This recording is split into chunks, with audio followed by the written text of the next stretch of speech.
Hello and a very warm welcome towards the end of a very warm summer from me, Jenny Devitt, to this month's BV podcast. And our lovely, normally verdant Dorset is not quite so verdant right now, is it? But stay tuned to hear what's coming up in this issue.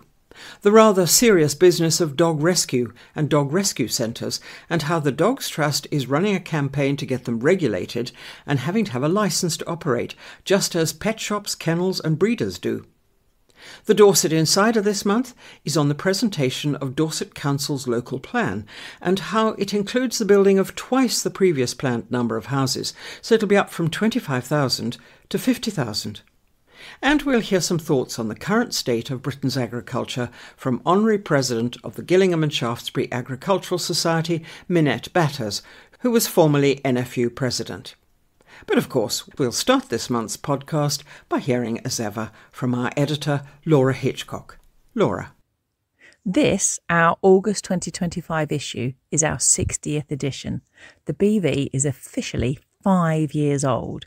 We launched in the middle of a global pandemic, because why not, during that surreal, sweltering summer of 2020. The old Blackmore Vale magazine had closed for good. Courtney and I were both newly jobless in the great pandemic clear-out, sitting on Ralsbury Camp at midnight and wondering what on earth we were going to do. Courtney had the idea. It's literally all his fault. A new magazine, digital only, fast, beautiful, interesting, full of brilliant local people and proper journalism. I nodded enthusiastically. I had years of experience in digital publishing. We both ran our own businesses. We had 4 teenagers and a load of ideas. How hard could it be? Reader, I knew nothing about publishing. And yet, somehow, here we are, 5 years on, and the BV reaches more than 350,000 people every month. We've grown far beyond our immediate North Dorset patch. We're read across the rural heart of Dorset and beyond, and we've won some major national awards. Not that we're still beaming about being Regional Publication of the Year and Regional Website of the Year, obviously. People do sometimes still confuse us with the printed paper, which launched not long after us with a very similar name. For the record, we're not them. Not connected in any way. Though in a delicious twist, we do work with the legendary Fanny Charles, the longtime editor of the original BVM, who now sub-edits us alongside Gay Piri Weir. Let's be honest, it's like employing your own headmistresses. Great, but terrifying. For all its award-winning polish, the BV is still built by just 2 of us at the sharp end. Planning, writing, designing, photographing, publishing, wrangling inboxes and fixing typos at midnight, 3 a.m, every month. But we're never alone in it. The whole team is what holds the BV above the ordinary, and what a team it is, many of whom have been with us since the very beginning. Along the way, we've collected a gloriously oddball mix of brilliant strangers who've somehow become some of my favourite humans. Writers, photographers, farmers, my beloved sub-eds, digital whizzes, wildlife nerds, food nerds, history nerds, opinionated columnists.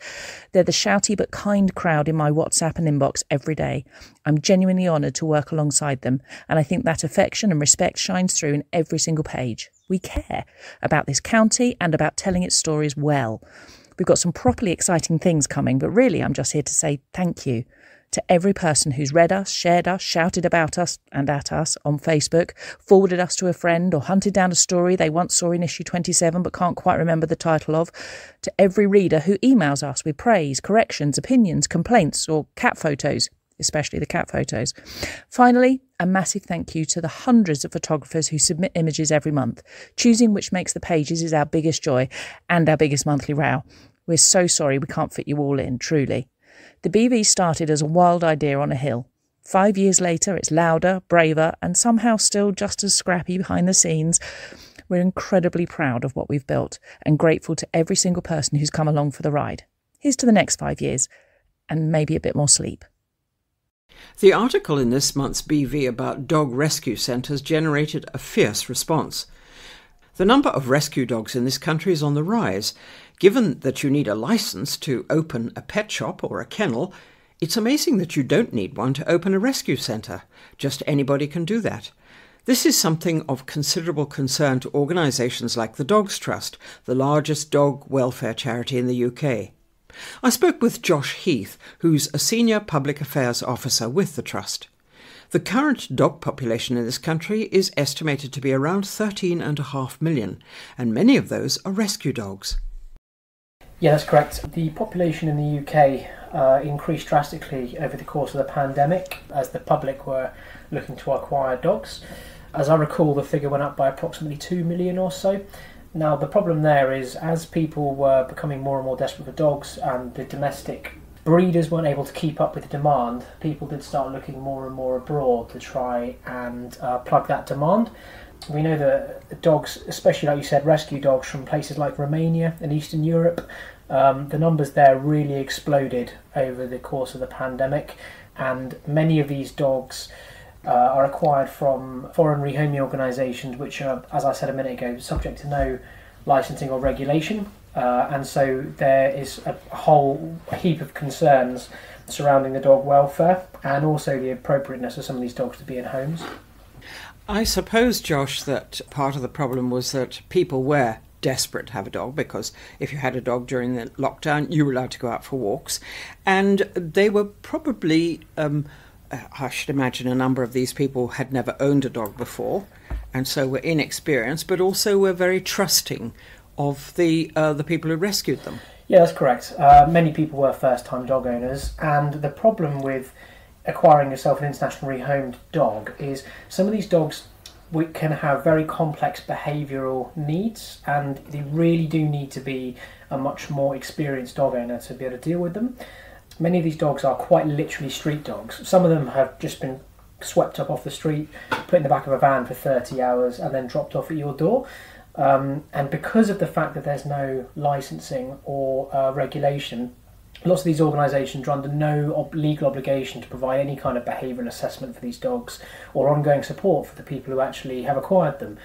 And as you said, a lot of people view this in quite an emotional way. You feel like you're rescuing the dog, and it's not always in the dog's best interest that it becomes enclosed in a human's house. Some of these dogs are just sort of free roaming abroad, and it can be quite traumatic for some of these dogs. Especially after, if, as you say, it's a free-roaming animal, used to wandering the streets and scavenging and just surviving and being tough, and then you put it in a van for 4 days, enclosed with, let out just occasionally perhaps, in the dark, and so if the dog wasn't traumatised before, it's probably traumatised after the journey. They're quite right. I mean, some of these dogs have had no contact with human beings anyway, and so absolutely it can be quite traumatic for them, and that can manifest itself in very challenging behaviours for people to deal with. They may be fearful of people or cars, or very reactive to other dogs because they're used to being outside. They may be very unsuitable to live in houses with children and things like that, and so we are seeing the impact of some of these things in some of our domestic rehoming centres. The most common reason we get for people giving up dogs to us is behavioural challenges. And as you mentioned, a lot of these people are first-time dog owners, and they don't necessarily know how to deal with some of these things that even very experienced dog owners would find very challenging. And of course, if you want to try and in any way, shape or form sort out a dog like that with behavioural problems, you've then got to pay out quite a lot of money to a specialist behaviourist, haven't you? Oh no, absolutely. And that's only the behavioural issues. I mean, there's a whole swathe of potential disease concerns and health risks some of these dogs may have as well. They can end up with very, very expensive veterinary bills and things like that, especially if they've been bred in very poor condition, or maybe they've been transported in poor condition. They can catch things like parvovirus. But also, we are aware that some of these rehoming centres are not actually as honest as they may be portraying. So although many are actually doing a good job, or they may have good intentions, we are aware of examples of some which are posing as rehoming centres, and they're actually shielding abroad puppy farms and things like that. So you could end up with a dog that's got very challenging behavioural problems, but also very complex medical issues as well. And I know that the vets are increasingly concerned about the disease risk of bringing a dog in from overseas. I mean, obviously, it would have to have its rabies injection, but I understand that the risk is that they're bringing in diseases that we do not have in this country. Yeah, that's absolutely correct. So although you mentioned rabies, which is a concern, one of the benefits of us living on an island is we are generally quite shielded from some of the diseases you may see on the continent. So rabies, as you mentioned, is a concern, but the biggest concern that we have at the moment, and is shared by the veterinary profession, is Brucella canis, which is a disease that some dogs may catch from other dogs. And it's something that we don't have endemic in this country, but it's very common. It's endemic, in fact, in countries like Romania, which is generally the largest source country from lots of these dogs come from.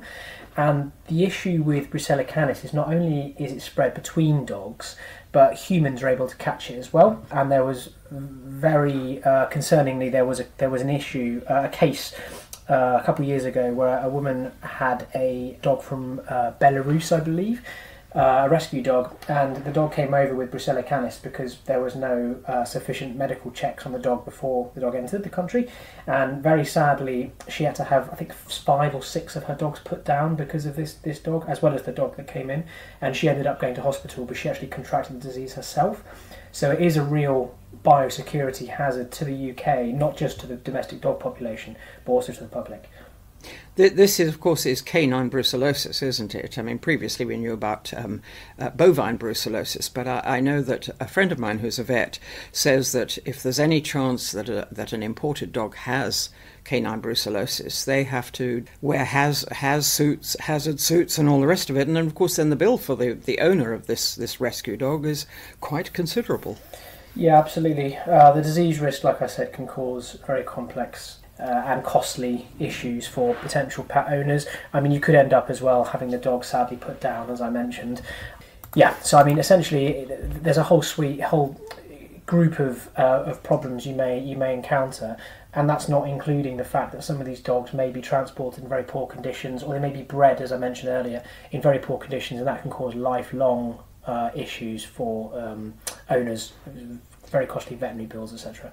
And Josh, just finally on the Romanian street dog front, I was told that what happens is because the people who catch them and then subsequently put them in rescue centres or export them to us and other countries, is that because there is money involved, they simply turf dogs out onto the street so they can round them up and get the money. Well, to tell the truth, I'm not actually too familiar with that as being a phenomenon. I'm not saying it doesn't happen at all, I'm just not that familiar with it. I wouldn't be surprised. A lot of organisations are financially motivated, and I mean, there's things you can look at. I mean, for example, when I mentioned a minute ago that we are aware of some that have been posing as rehoming organisations, which are actually shielding puppy farming operations, and financial motivation is 100% the motivation there, as opposed to actually trying to rescue the dog or doing anything in its best interest. So, I mean, I wouldn't be surprised that some of those issues do occur.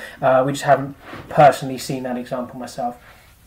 Yes, and of course people take a dog on good faith and don't necessarily know the background. But let's come back, Josh, to the fact that there is no regulation of dog rescue centres in this country. How is that? Because I understand that pet shops have to be licensed, and breeders are licensed, and kennels are licensed. So how have dog rescue centres slipped through that net?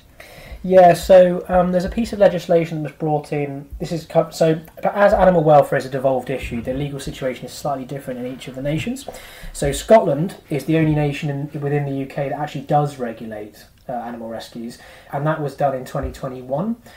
So the piece of legislation you're referring to when you mention those other regulated activities was brought in 2018, and it's called the Licensing of Activities Involving Animals Act, and it did scoop up quite a substantial amount of businesses and establishments that do need to be licensed. So it's not perfect. There were certain things that did remain unlicensed, and unfortunately animal rescues is one of them that we have tried to be campaigning to expand to it. As Scotland brought in their legislation later on, so 2021, they did licence animal rescues, and we've been campaigning to try and make sure that England, Wales and Northern Ireland follow suit. And how successful are you being with that campaigning? I presume you're campaigning with government, are you? You're trying to get, put pressure on the government to do something about it. Yeah, correct. Generally, they review legislation after it comes in after 5 years or so. So we were pushing for them to actually expand the Act to cover animal rescues. Unfortunately, as you've probably seen, there's been a rather chaotic few years in respect to sort of political decisions. There's been quite a lot of different secretaries for the environment that have come and gone. There's been a couple of governments, there's been a number of elections, and so unfortunately, because of the various other issues that the country are facing, it has fallen down the agenda somewhat. something that we've been trying to campaign on with the new government is to pick it back up again and to try and ensure that it is licensed. There is a bill at the moment that was tabled by an MP called Richard Holden, who has tabled a piece of legislation called the Animal Shelters Bill, which we are supporting, which would potentially license these organisations. So we are making a little bit of progress, but it's sort of a longer term goal. Yeah. So what is his? What is his? I gather he's calling for a parliamentary debate. So what exactly is he calling on the government to do? Well, essentially, he's calling to amend the Licensing of Activities Involving Animals Act with a method called a statutory instrument that would enable them to license these organisations under the existing legislation. So generally, what we really want them to do is to use the Scottish model as a basis for how to proceed. There is also currently an organisation called the Association of Dogs and Cats Home, ADCH. That has some voluntary codes of conduct that rehoming organisations can sign up for, which generally, if you are looking to rehome a dog yourself, we would always advise that you go to an organisation that's or registered with the ADCH, because they would have a good code of conduct, and we'd like to see that, as well as the Scottish licensing system, used as a basis going forward. So under a licensing system, if dog rescue centres then became incorporated into the existing Act, and if we followed the example of Scotland, this would involve regular inspections, would it, to check Yes. on the conditions and so on, or at the rescue centres? Yeah, quite right. So it'd be a licensing system where you're provided with a licence, say, for example, every 1 or 2 years, and you are subject to regular inspection by sufficiently trained animal welfare inspectors. That framework does already exist under the legislation I already mentioned. So breeders, as you said, and dog boarders and things like that are currently inspected under the same model. So that is something that we think can be expanded as it currently stands. So your campaign, I mean, this is obviously a bit of an uphill struggle, especially as issues like this are pretty much gone on the governmental back burner. Yeah, absolutely. There has been a little bit more stable the last year, and so pieces of legislation that we have been supporting or pushing, not just on this particular topic, but on other things like puppy smuggling, are actually progressing through Parliament, and we have received government support. So we are hopeful that this particular topic as well will start to progress. It has been difficult and challenging the past few years, like I said, because of an unusual amount of flux, so like elections and reshuffles and things like that. And on top of that, as you're well aware, the various challenges there are in the country at the moment, it has been challenging to keep animal welfare on top of the agenda. Indeed, and I know that there are, with the ongoing cost of living crisis, there are more dogs simply being abandoned because their owners can no longer afford to keep them. Yeah, that's correct. So we did quite a lot of work on the cost of living when it first sort of became a big issue a couple of years ago, and yes, numbers of people giving up dogs but also abandoning dogs was skyrocketing. Some of that data I think is captured by the RSPCA that we used to receive back when we were actively campaigning on the issue.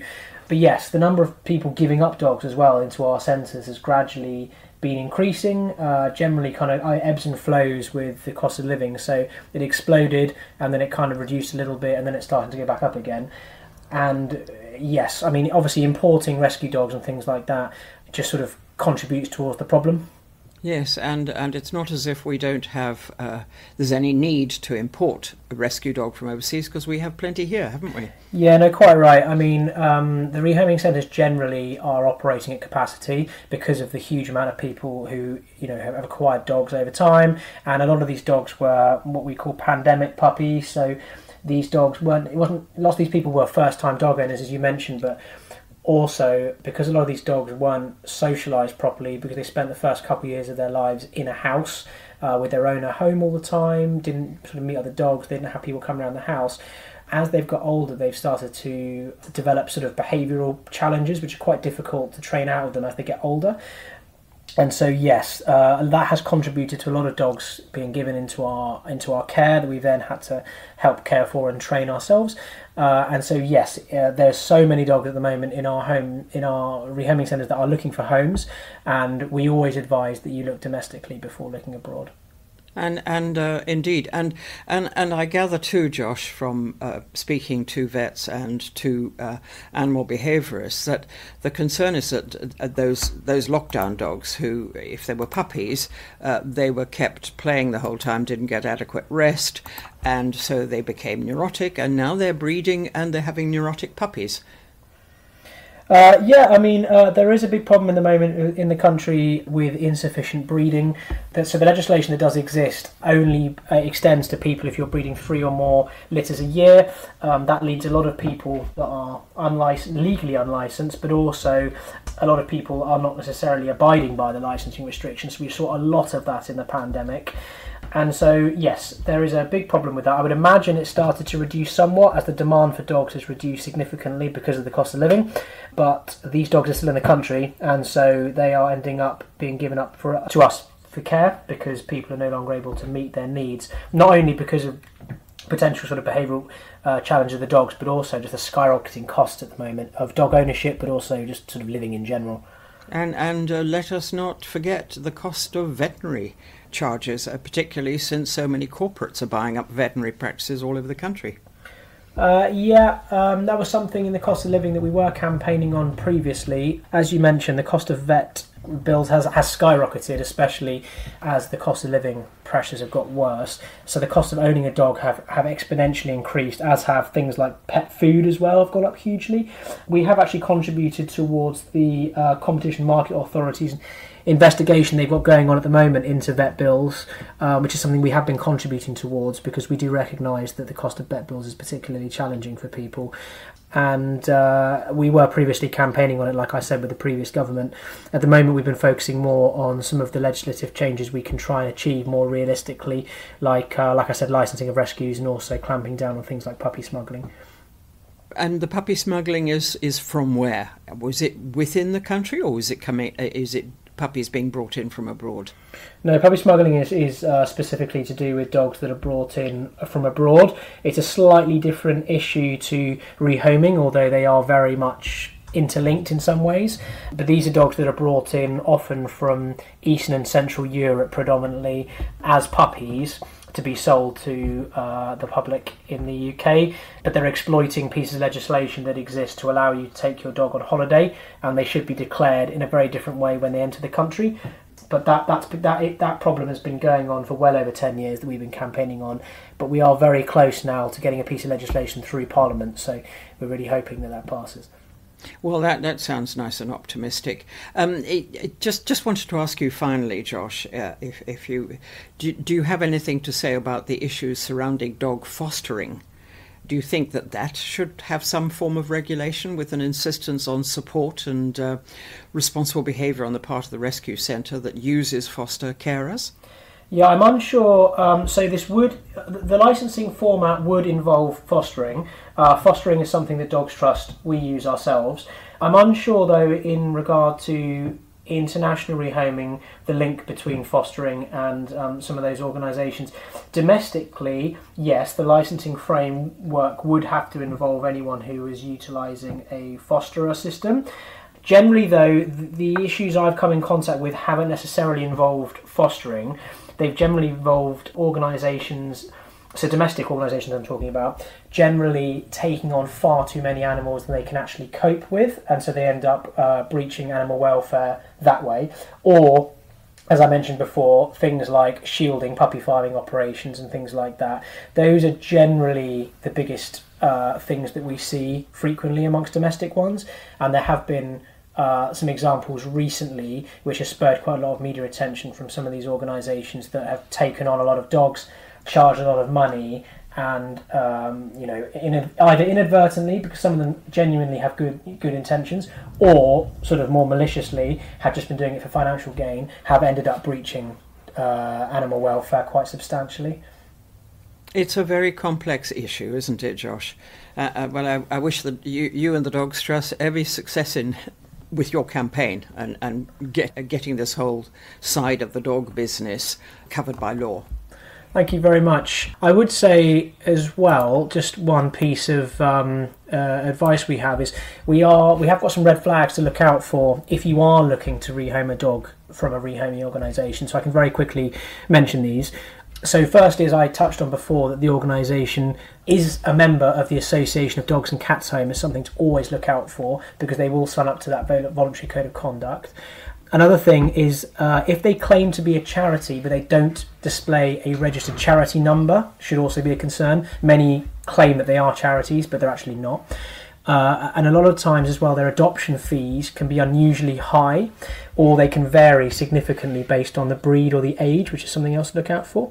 And the last two I was going to mention was, firstly, if they have a constant supply of puppies, it's something else to look out for, to be concerned, because often that might be shielding puppy farming operations. And the last one is they don't offer any post-adoption support as well. It's something any reputable rehoming organisation will always offer, ongoing support, and make sure the dog is happy with you and you're happy with the dog. So really do your research. And just to pick you up on one of those things, Josh, the cost of what does the Dogs Trust consider to be the appropriate adoption fee? Or testing me. So I believe we charge a couple £100 off the top of my head, and it doesn't vary based on the breed or the age of the dog. If it does vary based on the breed or like the desirability of the dog, essentially, that's a red flag you should look out for. Right. Josh Heath of the Dogs Trust, thank you so much for talking to us for the BV podcast. Thanks very much. And now, the Dorset Insider, the regular no-holds-barred column from the BV magazine, always written by an experienced councillor who remains anonymous. Come and hear about the local plan, they said. At last, I thought. Now I can deal with the good, the bad and the frankly ugly news following the government's directive on planning and its impact on my patch in Dorset. A crowd of councillors piled into Dorchester to hear the news from the council staff. What is the collective noun for a group of parish councillors? A wrangle, a mutter, a grievance? Ed. We have all been waiting for information. Parishes need to manage the impact of yet more houses on top of what they have already agreed. I think it's fair to say that every single councillor in the hall was waiting to find out exactly how the plans would impact their area. Parish councillors will have to manage the news. Immediately, the entire presentation felt like a slopey shoulders and hands tied behind backs job. From the start, Dorset Council said it wanted our help with the consultation. Hard when you don't have the details. Most people are aware that the housing targets have doubled under the Labour government. Where Dorset's obligation was to build 1,700 homes a year, that has increased to 3,283 annually.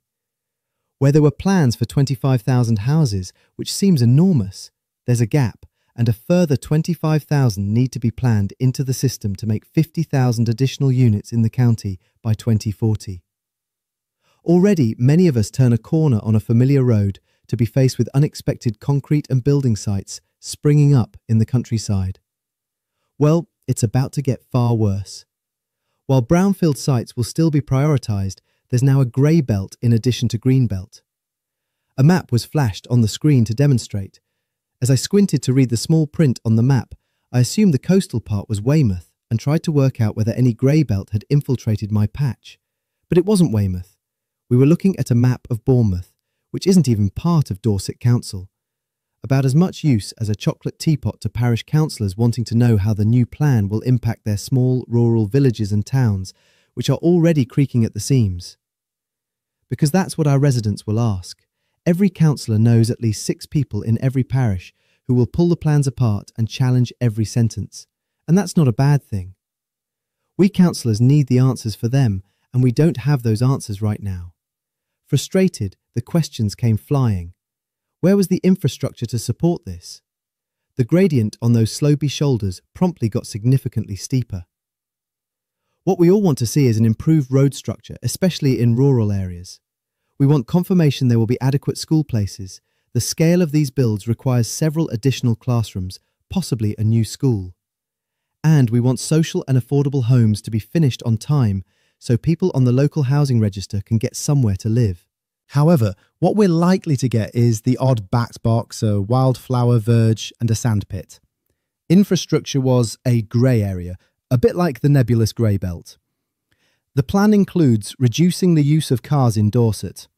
Green policy is admirable, but we need a significant improvement to public transport, especially for rural villages, for this to happen.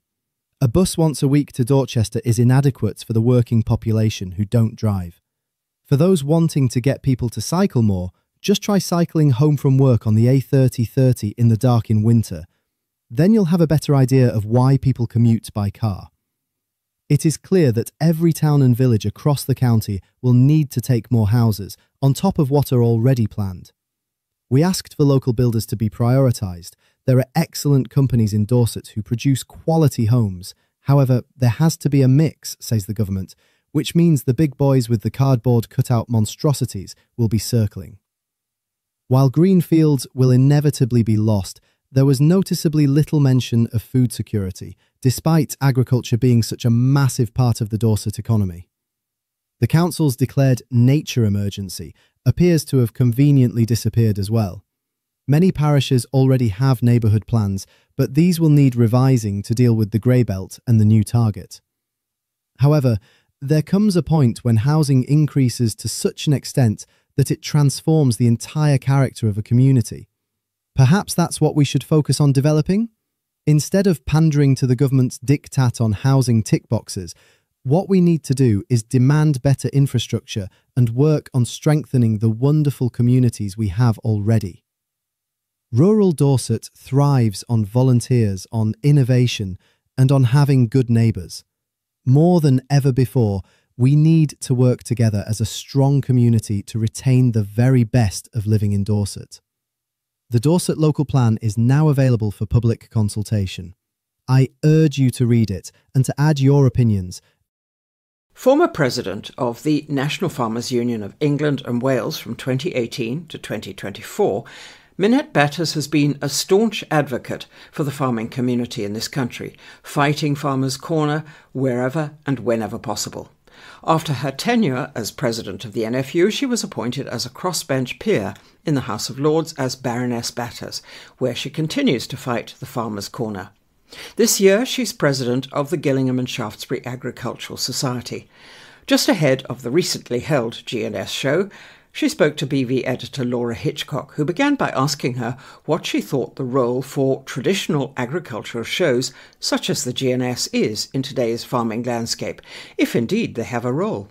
Oh, I think there's a massive role for them. I think they do a fundamental and very important role of bringing farmers together. And I think it's very easy to forget that, or at least to take it for granted. So I think it's an opportunity for farmers to come together. I always see farmers at GNS that I don't see for the rest of the year. And a lot of farmers will be in that position that you will run into other farmers at the show.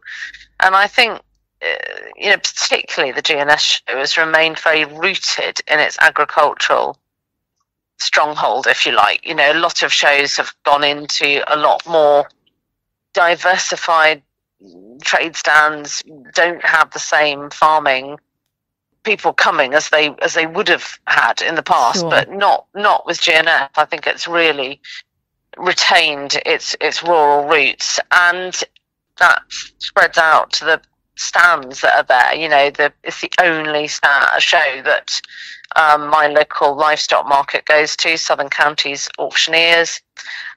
You'll see the land agents there, you'll see ABP, the beef processors there. And that's, of course, why the farmers will want to go, because it's their opportunity to meet with the people who they're working and trading with throughout the year. Absolutely. So I think they are incredibly as relevant as they have ever been, and needed as much as they have ever been, albeit it's always more challenging and costly.